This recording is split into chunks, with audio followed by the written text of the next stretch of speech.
المربين والعلماء العاملين والمشايخ بالدين خصوصا الأرض مصنف هذا الكتاب أحمد الجليفاني وإلى روح الجميع تعالى من تجرد وجاكرتا خصوصا الأرض رئيس أكبر الجمهورية العلماء كيس المشايخ وصول مبروي وإلى روح جميع أبائنا وأمهاتنا وأجدادنا وجداتنا وإخواننا وأخواتنا وأعمامنا وأماتنا وأخواننا وأخواتنا وأقربائنا وأصدقائنا ومن له حق علينا وإلى أرواح أموات هذه القرية من المؤمنين والمؤمنات المسلمين والمسلمات الفاتحة.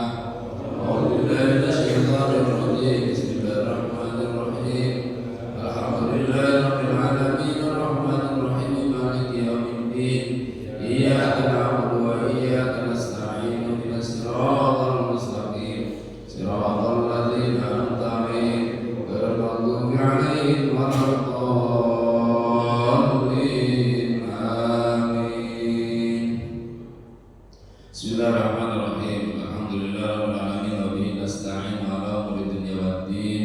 Wassalatu wassalamu ala asyrafil anbiya wal mursalin sayyidina wa maulana Muhammadin wa ala alihi wa ashabihi ajma'in. Amma ba'du fa inna asdaqal hadits kitabullah wa khairal hadi hadi Muhammadin sallallahu alaihi wasallam wa syarrul umuri muhdatsatuha wa kullu muhdatsatin bid'ah wa kullu bid'atin dhalalah wa kullu dhalalatin finnar wa qala Rasulullah sallallahu alaihi wasallam. Bapak Ibu jamaah sekalian rahimakumullah, pagi ini kita dalam keadaan sehat walafiat, alhamdulillah kita bisa berkumpul, sholat berjamaah, zikir, kemudian saat ini kita taklim. Ini adalah karunia dari Allah Subhanahu wa taala, ini adalah kenikmatan dari Allah Subhanahu wa taala yang wajib kita syukuri. Mudah-mudahan syukur kita, ibadah kita serta segala hal yang kita lakukan karena Allah dan Allah membalasnya dengan lipatan pahala serta rahmatnya yang kelak kita sama-sama ditempatkan di sisi Allah di tempat yang sebaik-baiknya. Amin ya rabbal alamin. Salawat dan salam semoga Allah turunkan kepada junjungan kita Nabi besar Muhammad sallallahu alaihi wasallam, para keluarga, para sahabat, para dzurriyyah dan para pengamal sunnahnya hingga kita semua. Kembali kita akan ngaji tentang fikih, yakni ilmu syariat, ilmu tata cara ibadah kepada Allah yang terlihat, yang terdengar dan yang teraba, yang zahir. Dan kita sudah sampai ke bab tentang tawassul ya. Pada pertemuan yang lalu kita sudah sebagiannya tentang tawassul sudah kita bahas dan kita lanjutkan, yakni kita akan sampaikan pandangan-pandangan ulama mazhab berkaitan dengan tawassul. Dan sebelum itu kita ingatkan kembali bahwa ada banyak hadis yang berkaitan dengan amaliyah tawassul ini. Tawassul itu sekali lagi saya sampaikan adalah cara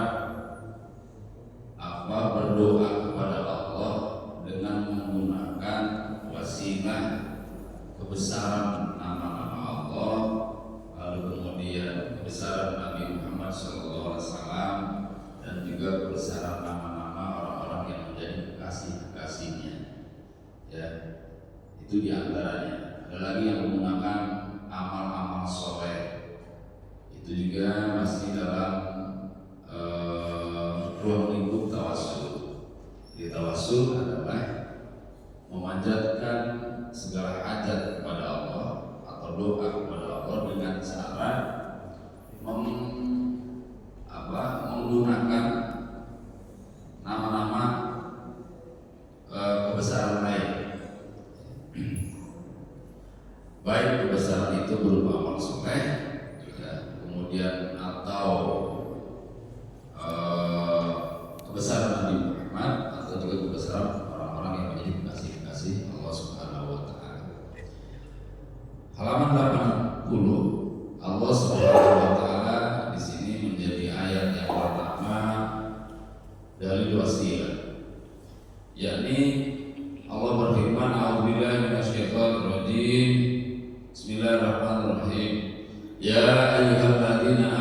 wattaqullah wabtagu ilaihi wasilah wajahidu fi sabilihi la'allakum tuflihun. Wahai orang-orang yang beriman. Orang-orang beriman itu siapa? Orang-orang beriman itu adalah orang-orang yang hatinya percaya bahwa Allah adalah Tuhannya, Nabi Muhammad adalah Rasulnya, Al-Quran adalah kitab sucinya, Ka'bah Baitullah adalah kiblatnya, orang-orang beriman lainnya adalah saudaranya. Ya, itu adalah orang-orang beriman. Disuruh bertakwa kepada Allah Subhanahu wa taala. Ittaqullah, dan ternyata takwa itu juga tidak cukup. Wabtagu ilaihi wasilah, dan carilah olehmu untuk mencapai kepada Allah itu al-wasilah, yaitu perantara. Wajahidu fisabilihi, dan berjihadlah di jalan Allah la'allakum tuflihun, supaya kamu mendapatkan keberuntungan. Jadi di sini sangatlah jelas bahwa wasilah ada ayatnya. Yang kedua, dalam surat Al-Isra, tadi Al-Maidah ayat 35. Yang kedua dalam surat Al-Isra ayat 57. A'udzubillahi minasyaitonir rajim. Ulaika alladzina yad'una yabtaguna ila rabbihimul wasilah. Orang-orang yang mereka seru itu mereka sendiri mencari jalan kepada Tuhan mereka. Ayyuhum aqrab, siapa di antara mereka yang lebih dekat kepada Allah. Wa yarjuna rahmatah, dan mereka mengharap rahmat Allah. Wa yakhafuna adzabah, dan mereka takut akan siksanya. Inna adzaba rabbika kana mahdura, karena sesungguhnya azab Allah adalah sesuatu yang harus ditakuti. Kemudian yang ketiganya ada dalam surat Yusuf ayat 97, di mana ini dikisahkan bahwa putra-putranya Nabi Yusuf yang telah berbuat dosa, terutama adalah kepada adiknya yang bernama Yusuf, ketika mereka menzalimi Nabi Yusuf, lalu datang kepada bapaknya, mereka mengatakan, qalu ya abana istaghfir lana dzunubana. Wahai bapakku, bapak kami, kata mereka, istaghfir lana dzunubana, mohonkan ampun atas dosa-dosa kami. Maksudnya kepada Allah, inna kunna khati'in, sesungguhnya kami adalah orang-orang yang bersalah. Qala sawfa astaghfiru lakum rabbi. Lalu Nabi Yakub berkata, pasti aku akan mintakan ampun dosa-dosamu pada Tuhanku. Innahu huwal ghafurur rahim, sesungguhnya Dia adalah Tuhan yang Maha Pengampun lagi Maha Penyayang. Jadi mereka tidak langsung minta ampun kepada Allah, tapi melalui Nabi Yakub, agar Nabi Yakub yang minta ampun kepada Allah. Itu namanya juga wasilah. Kemudian ada lagi ayat dalam surat Al-Baqarah 37. Fatalaqqa Adam min rabbih kalimatin fataba alaihi innahu huwat tawwabur rahim. Kemudian Nabi Adam menerima beberapa kalimat dari Tuhannya, maka Allah menerima taubatnya. Sesungguhnya Allah Maha menerima taubat lagi Maha Penyayang. Di sini para ahli tafsir di antaranya adalah ada Ibnu Katsir, ada Tafsir Sawi juga menjelaskan bahwa Nabi Adam saat minta ampun atau istighfar kepada Allah, di antaranya adalah berwasilah kepada Nabi Muhammad sallallahu alaihi wasallam. Kemudian juga ada ayat dalam surat An-Nisa ayat 64, a'udzubillahi minasyaitonir rajim, wa law annahum idzalamu anfusahum ja'uka fastaghfirullah wastaghfirallahu rasul lawajadullaha tawwabar rahim. Dan seandainya sungguh jika mereka telah menzalimi, mereka telah berbuat zalim, ja'uka fastaghfirullah, lalu mereka datang kepadamu Muhammad, astagfirullah, kemudian mereka minta ampun pada Allah, wastaghfirallahu rasul, dan Rasul juga mohon ampun pada Allah, maksudnya adalah Nabi Muhammad, lawajadullaha tawwabar rahim, sungguh mereka akan mendapati Allah zat yang Maha menerima taubat Jadi kalau kita datang ke Nabi, lalu kita minta ampun pada Allah, Nabinya mengaminkan, itu juga bagian dari cara tawasul. Ya, ada lagi cara tawasul yang tidak dijelaskan di sini, tidak termaktub di sini, yaitu dengan cara mencari tempat-tempat mustajabah. Itu juga bagian dari tawasul. Ya, kenapa sih doa harus jauh-jauh ke Mekah? Apa Allah tidak dengar di sini? Ya, itu bagian dari tawasul. Kan sudah ada juga kebanyakannya. Ustaz, emang harus diarah kita ke orang tua datang ke kuburnya? Apa tidak cukup kita berdoa di sini? Bukankah Allah Maha mendengar? Kan begitu sudah ada pertanyaan, Pak ya. Sehingga pertanyaan ini pertanyaan pembanding. Artinya pembanding itu apa bedanya atau mana yang utama ketika kita berdoa untuk orang tua di tempat kita sholat di masjid atau di rumah, dengan kita datang ke tempat kuburnya. Nah, secara tidak terasa itu kita tidak paham tentang wasilah, ya, bahwa kita datang ke kubur orang tua itu, apalagi kepada para kekasih Allah, itu adalah bagian dari wasilah, menunjukkan kepada Allah bahwa kita saat itu telah berbakti, telah cinta kepada orang yang wajib kita taati, yaitu orang tua dan juga para guru, para kekasih Allah. Maka seakan-akan atau secara tidak langsung kita ingin doanya lebih mustajabah, dikabul, daripada kita doa sendiri tanpa wasilah. Lalu tawasul juga pernah dialami oleh kalangan para sahabat dan para tabi'in, ya, para imam-imam mazhab. Di antaranya di halaman 83 ada tawasul Nabi Muhammad dengan haknya dan para nabi. Lalu Imam Hakim, Ibnu Hibban, Imam Tabrani meriwayatkan dalam kitab Al-Kabir dan Awsatnya dari sahabat Anas bin Malik atau dari Imam Anas bin Malik. Lama matat Fatimah bintu Asad radhiyallahu anha wa kanat rabbatun Nabi. Ketika Fatimah binti Asad, jadi Fatimah saat itu banyak namanya. Ada Fatimah binti Rasul, ada Fatimah binti Umar. Nah, ini Fatimah binti Asad. Ketika Fatimah binti Asad meninggal dunia, ya, kemudian Nabi datang. Fatimah binti Asad ini ibunya Sayyidina Ali, kan? Berarti kalau begitu beliau adalah istri daripada Abu Thalib, ya. Ketika datang Nabi ke beliau, lalu dakhala alaiha Rasulullah, Nabi masuk ke dalam kamar jenazah. Majalasa inda rasiha, kemudian Nabi duduk di pinggir kepalanya. Wa qala rahimahillah ya ummi ba'da ummi, semoga Allah merahmati ibuku ba'da ibuku. Maksudnya adalah ibu pengganti ibu. Wa dzakara 'alaiha wa taqina bi burdi wa amara bi haqqin qabriha. Lalu Rasul mengafaninya dengan burdahnya, ya, dengan kain-kapan yang sebagai penghormatan kepada beliau. Malam balagulah tahaparahu, kemudian setelah Nabi menguburnya, meletakkannya di liang lahat, aparahu sallallahu alaihi wasallam biadi. Kemudian Nabi menimbun tanah dengan tangannya yang mulia.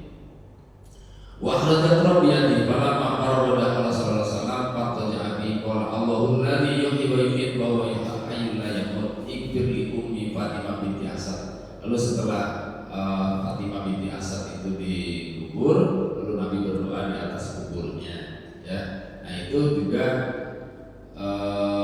Rasul menunjukkan di antara doanya berbunyi ikfir li ummi Fatimah binti Asad, ampuni ibuku ya Allah, yaitu Fatimah binti Asad. Wa wasi' mudkhala, dan luaskan kuburnya. bihaqi nabiyika, dengan hak nabimu. Nah ini contoh apa namanya, wasilah. Ya Allah, ampuni dosa ibuku dengan hak nabimu. Begitu, dengan hak nabimu atau dengan jah itu kebesaran, dengan jah nabimu. Wal anbiya'il ladzina min qabli, dan juga kebesaran nabi-nabi sebelumku. Fa innaka arhamur rahimin, sungguh engkau adalah zat yang maha pengasih lagi maha penyayang. Itu begitu Pak ya, dengan jah, dengan hak, dengan kebesaran itu kita sebut saat berdoa. Nah, contoh lainnya adalah ketika Nabi Muhammad semasa hidup beliau itu pernah dialami oleh seorang laki-laki buta. Laki-laki buta itu datang, nama disebutnya Dharirul Basar, buta karena sakit, karena kurang gizi, ya, nggak dapat apa namanya perhatian pemerintah barangkali atau sekarang, dia sampai matanya sakit, panas, belekan, gitu. Lalu datang ke Nabi, minta obat, minta didoakan, obatnya diruqyah kalau kita sekarang istilahnya. Ya Rasulullah, katanya bagaimana ini dengan mata saya sakit sudah lama, kiranya engkau berkenan mendoakan saya ya Rasulullah agar saya sembuh dari sakit matanya. Lalu kata Nabi, sabarlah, kalau kamu sabar nanti saja saya doakan, tapi kalau nggak sabar ya sekarang saya akan doakan. Lalu kata orang ini namanya Utsman bin Hunayf ya, yang meriwayatkan hadis ini. Tidak disebutkan siapa laki-lakinya, karena ini biasanya begini Pak, orang yang menurut ilmu akhlak itu tidak pantas disebut, yang nggak disebut, tidak pantas menurut ilmu akhlak seperti apa? Orang itu misalnya buruk rupanya, orang itu misalnya cacat fisiknya, orang itu misalnya adalah apalagi ya kurang adab misalnya, itu tidak disebut oleh periwayat hadis karena mungkin barangkali takut itu bagian dari gosip atau apa namanya ghibah, gitu. Makanya tidak disebut namanya. Tapi biasanya di kitab-kitab syarah daripada hadis itu dicari oleh ulama. Nah, hebatnya ulama itu suka penasaran seperti itu. Sebetulnya siapa sih nama orang ini? Dicari oleh mereka. Nah, cuman saya nggak sampai sana, cukup melihat hadis ini saja. Jadi ada seorang laki-laki di sini dipisahkan oleh sahabat Unes bin Hadir ini bahwa saat laki-laki itu sakit mata lalu minta obat ke Nabi. Kata Nabi, bersabar, nanti saya doakan. Kalau kamu mau bersabar, tapi kalau tidak ya sekarang.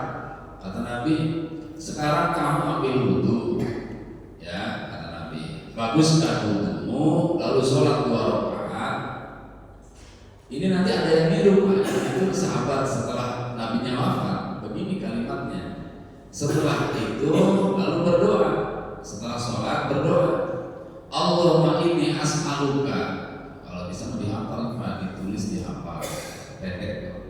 Allahumma inni as'aluka wa atawajjahu ilaika bi Muhammadin nabiyyi rahmah.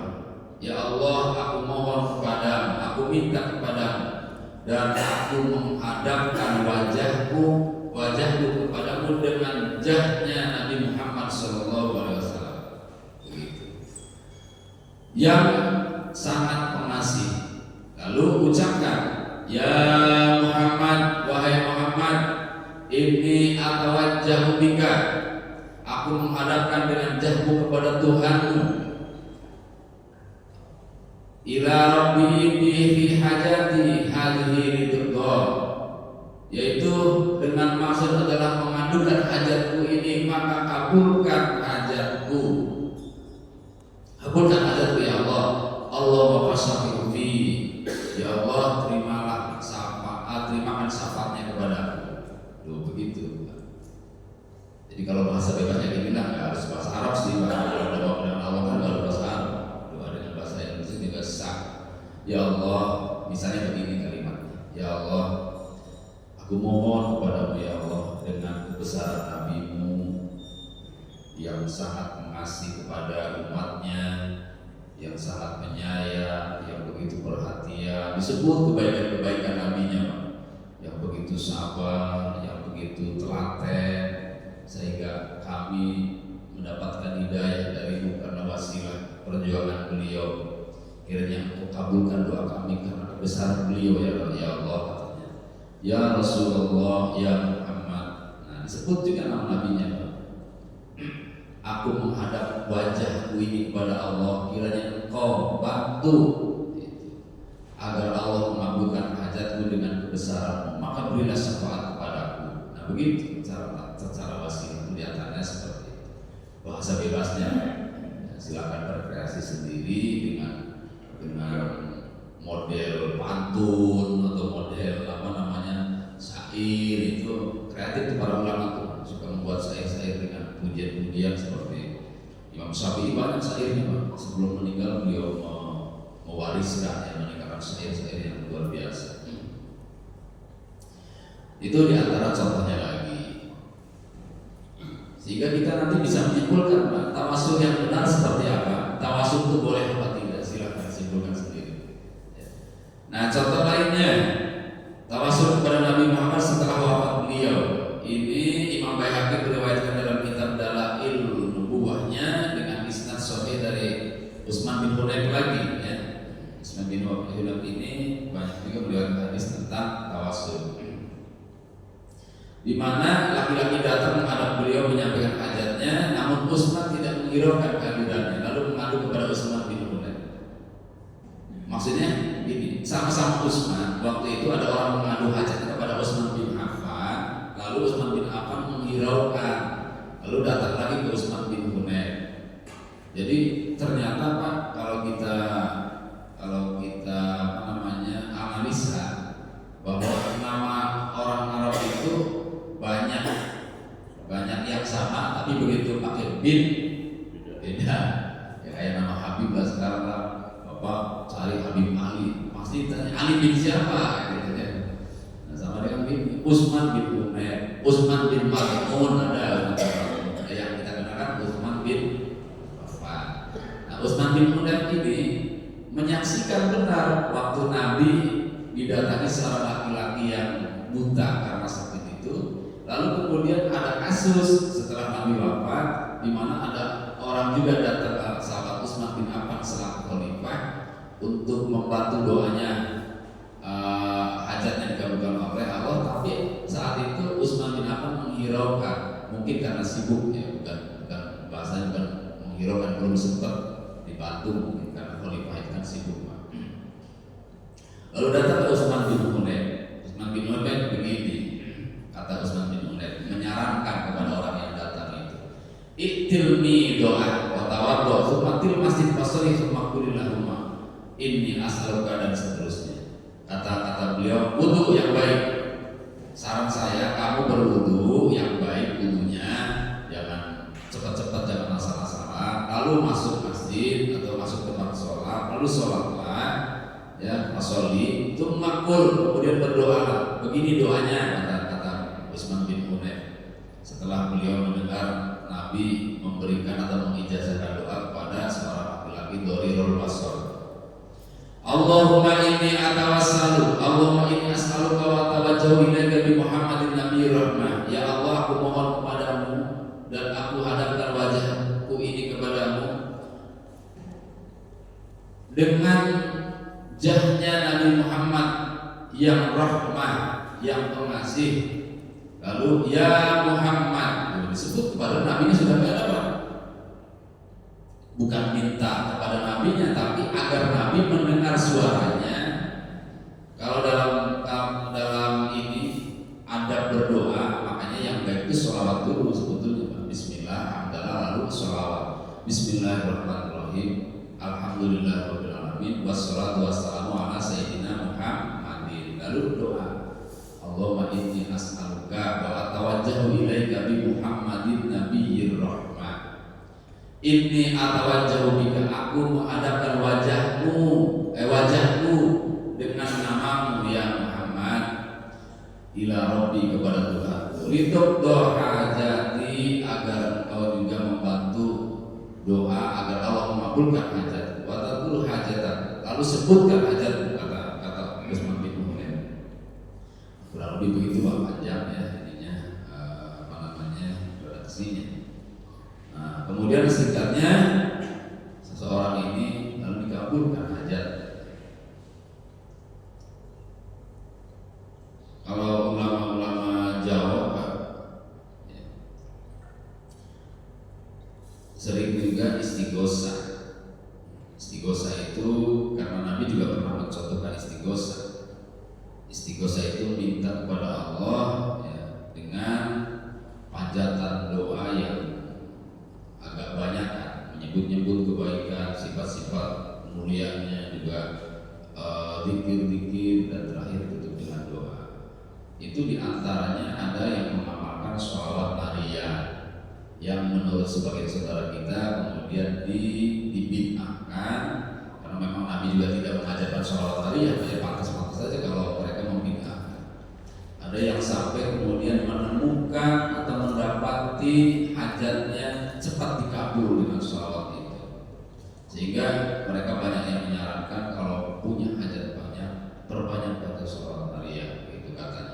Nah, itu bagian dari tawassul juga ya. Jadi bukan berarti kemudian meyakini dengan sholat nariyah apa disebutnya pasti, ya tidak juga Pak. Tidak juga. Kalau pasti ya itu namanya kita sudah mendahului takdir. Tapi umumnya kebanyakan berdasar keyakinan sampai kepada hitungan bilangan 4.444. Banyak ulama-ulama pesantren yang mengamalkan itu. Bila hajatnya ingin seperti itu, terutama kalau ingin ini misalnya membangun gedung santri ya, nggak punya modal tapi santri juga makan ya kadang numpang ke kiai gitu. Itu umumnya banyak yang dikabulkan, dan mereka para kiai kemudian punya pesantren yang begitu banyak. Ada yang dengan bismillah, ya, seperti almarhumullah Kiai Haji Nur Muhammad Iskandar SI. Itu Pak, beliau mengamalkan bismillah sehari 1000 apa? 1 juta ya, lupa saya nggak ngamalin. Beliau ya, sehingga pondok pesantrennya banyak, ada sekitar 10 cabang. Kepada ulama itu biasanya dapat ijazah dari gurunya. Kalau tidak dapat ijazah ya biasanya agak lama ya, bukan berarti Allah tidak mengabulkan, agak lama karena ada poin-poin tertentu yang bisa jadi kurang. Nah, sekarang pandangan ulama mazhab, bagaimana nih menurut mereka? Nah, sebelum itu ada pengalaman juga dari sahabat Abbas bin Abdul Muthalib. Sahabat Abbas ini pernah dijadikan wasilah oleh sahabat Umar radhiyallahu. Jadi pengalamannya bukan sahabat Abbasnya, tapi sahabat Umarnya ya. Sahabat Umar pernah berpengalaman, pernah ngalamin bertawassul dengan menyebut nama Abbas, bukan nama Nabi. Ya, itu saat minta hujan pada Allah dengan menyebut nama Abbas, di samping juga nama Nabi SAW. Dan saat sholat istisqa dengan doa seperti itu, hujan diturunkan oleh Allah Subhanahu wa Ta'ala. Sekarang menurut Imam Malik sekarang ya, pandangan ulama mazhab. Ketika itu Imam Malik didatangi oleh seorang khalifah dari Bani Abbasiyah yang bernama Khalifah Al-Mansur. Datang menemui Imam Malik, kata beliau, "Ya Syekh," katanya, "kalau aku berziarah ke Nabi," nanya tapi ada maksud, "kalau saya berziarah ke Nabi, apakah saya menghadap kubur Nabi atau menghadap kiblat?" Artinya apa? Kalau menghadap Nabi berarti membelakangi kiblat, gitu Pak. Kalau menghadap kiblat berarti membelakangi Nabi. Kan ada 2 pilihan, dilema semua. Membelakangi kiblat, bersih resiko karena Nabi pernah bersabda kalau berdoa jangan membelakangi kiblat. Tapi kalau menghadap kiblat resikonya membelakangi Nabi, itu juga sukul adab. Bapak pernah mendengar nggak doa itu menghadap kiblat? Sunnahnya doa itu menghadap kiblat, ya. Sehingga sampai ada yang mempraktikkan begini. Kalau sholat berjamaah, imam itu kan biasanya kayak saya tadi menghadap ke arah jamaah, ya. Ada yang memahami menghadap ke jamaah itu ya begini, bukan begini Pak, tapi begini memahami. Artinya menghadapnya benar-benar menghadap, ya silakan saja. Gitu. Tapi kalau kita pakai dalil apa disebutnya itu uruf itu budaya ulama salaf itu memang kebanyakan mereka bukan menghadap utuh tapi miring. Jadi ininya yang menghadap ke jamaah apa namanya bahu kiri, bahu kanannya. Nah, karena ada dalil yang mengatakan kalau doa itu sunnahnya menghadap kiblat, ketika doa balik lagi menghadap kiblat lagi. Tapi Imam Malik tidak melakukan itu. Ya saat doa tetap aja menghadap ke utara kalau di kita. Tapi kalau beliau menghadap ke selatan sih, itu bedanya Imam Malik. Kenapa ke selatan? Kalau kita kan menghadap ke utara ya, kalau Imam itu. Tapi kalau Imam Malik ke selatan. Kenapa? Ketika dikonfirmasi tanya, bagaimana mungkin katanya saya membelakangi Nabi. Jadi kalau beliau menghadap ke jamaah dengan bahu kanannya, pasti membelakangi Nabi karena makam Nabi kan ada di sebelah di sebelah kiri mihrab, Jadi sehingga beliau selalu di sebelah ini ada ininya jamaah itu sebelah kiri, jadi bahu kirinya. Nah, ketika ditanya oleh Khalifah Mansur ini berkuasa di zaman Bani Abbasiyah dan istananya ada di Baghdad ya, di Irak. Datang ke Madinah untuk berziarah ke Nabi, tapi mengunjungi Imam Malik dulu untuk bertanya satu hal ini. Ya Syekh, kata Khalifah Mansur, saat saya nanti ziarah ke Rasul, saat berdoa, apakah saya menghadap kiblat atau tetap menghadap Rasul? Lalu kata beliau begini jawabannya, bagaimana kau palingkan wajahmu dari Rasul? Padahal ia adalah wasilahmu dan wasilah bapakmu Adam alaihissalam kepada Allah. Sebaiknya menghadaplah kepadanya, kepada beliau, dan mintalah syafaat, maka Allah akan beri syafaat. Jadi kalau begitu tetap aja bagusnya etikanya tetap menghadap Nabi. Dan orang ziarah itu memang bagusnya di sebelah barat. Kalau kita barat di sebelah barat makam. Gitu. Kalau ada orang-orang lalu Imam Ahmad juga jadi begitu maksudnya, bertawasul kepada Nabi, kemudian mintalah syafaat kepada Nabi. Berarti saat Nabi sudah tiada juga, tawasul itu pasti dilakukan oleh para ulama mazhab. Di antaranya adalah Imam Malik. Kemudian Imam Ahmad bin Hanbal juga bertawasul kepada Imam Syafi'i dalam doanya. Anaknya yang bernama Abdullah itu merasa heran, lalu menanyakan hal tersebut kepadanya. Jawab beliau, anakku, Imam Syafi'i itu ibarat matahari bagi manusia dan ibarat sehat bagi badan kita.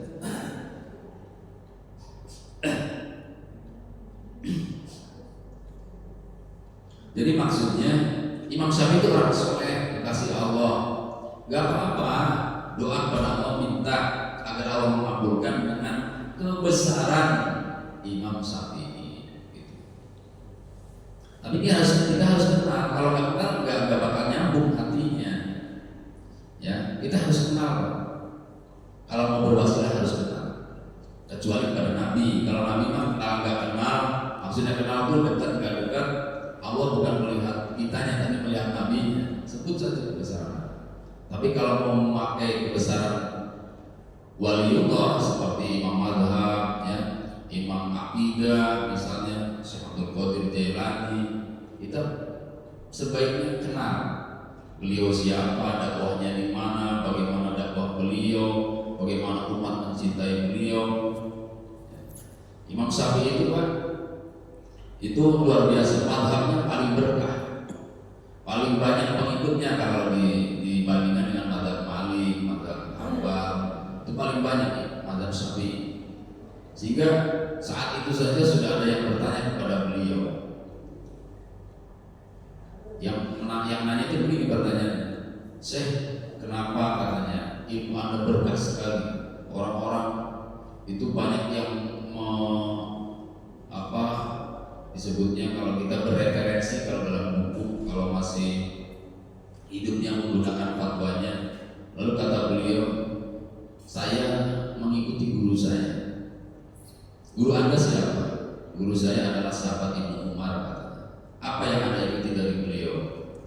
Yang saya ikuti dari beliau, saya tidak pernah bersumpah untuk kebaikan.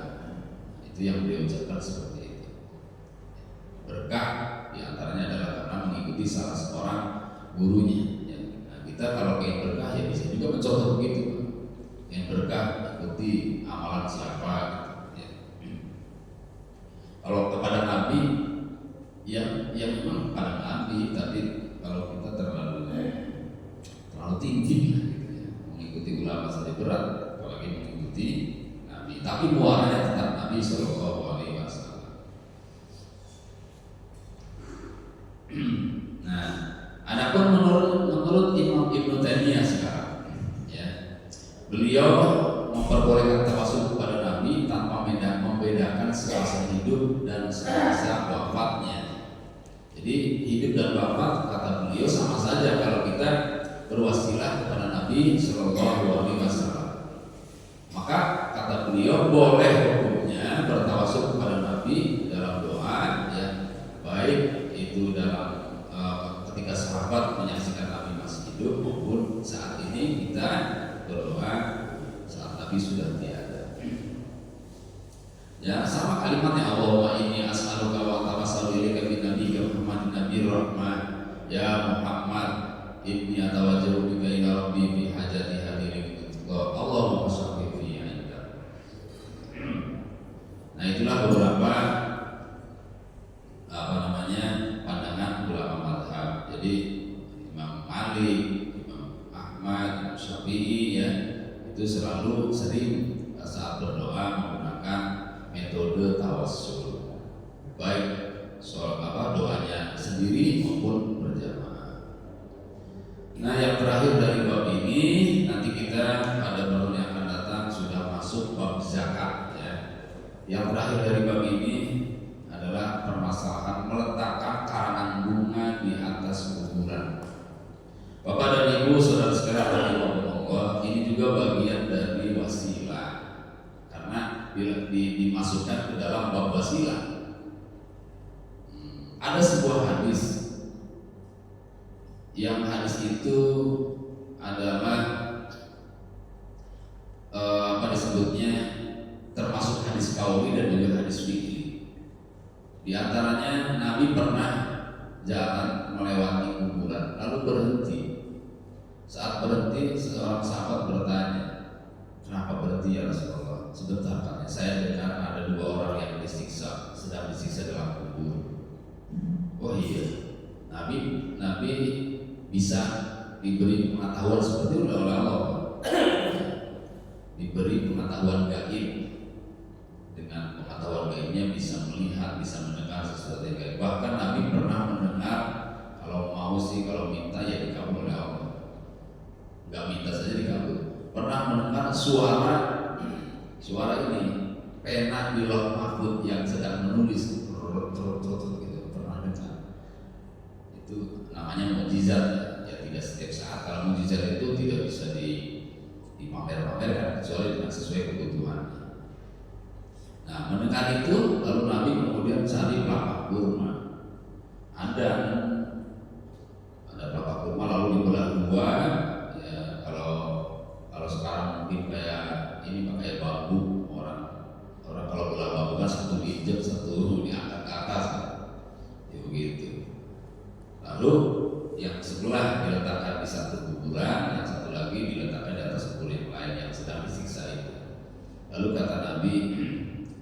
orang selama telapak kurma ini masih basah, dia akan minta berzikir kepada Allah, minta ampunan untuk penghuni kuburnya. Nah, dari sinilah kemudian para ulama diam artinya para ulama kita diam, tidak mempermasalahkan orang menabur bunga di atas kubur, ya. Tapi sebenarnya tidak wajib, Pak. Tidak wajib itu maksudnya adalah tidak sampai kalau nggak ada bagaimana nanti surga jaraknya, ya jangan sampai begitu. Karena orang awam tuh begitu. Saya pernah ada yang bertanya, Ustaz, kalau mani besar itu kalau nggak pakai sampo surga sih? Ya itu kan artinya karena nggak paham, Pak. Kira sampo itu bagian dari syarat sah mani besar. Sama mungkin, Pak. Kalau orang awam mau ziarah nyari-nyari bunga, yang jualan nggak ada, gimana jadi ke ziarah ya? Kan bisa jadi begitu, Pak. Karena nggak paham. Ternyata bunga itu bukan menjadi syarat sahnya ziarah. Jadi kalau ada silakan beli, nggak apa-apa. Kalau malas nyarinya, taburkan di atas kubur itu dengan tujuan yaitu apa namanya sebenarnya itu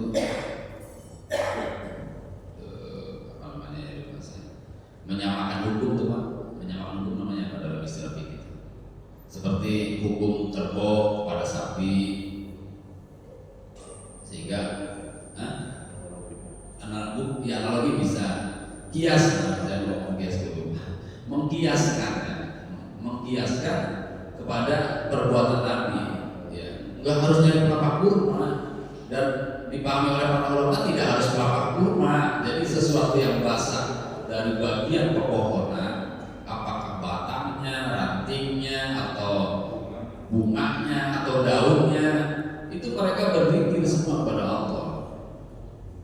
Hanya hati manusia saja yang susah berzikir. Fisik kita juga berzikir pastinya. Ya, buktinya apa? Buktinya rambut tadinya hitam sekarang putih. Berarti kan hidup itu berzikir kepada Allah. Ya. Nah, lalu diletakkan Nabi mengatakan, aku berharap dengan adanya sesuatu yang basah dari bagian tubuh ini, mendoakan Allah agar yang sedang diadab ini diringankan atau diringankan adabnya. Maka kemudian ulama kita berpendapat menabur bunga tidak mengapa, hukumnya boleh-boleh saja.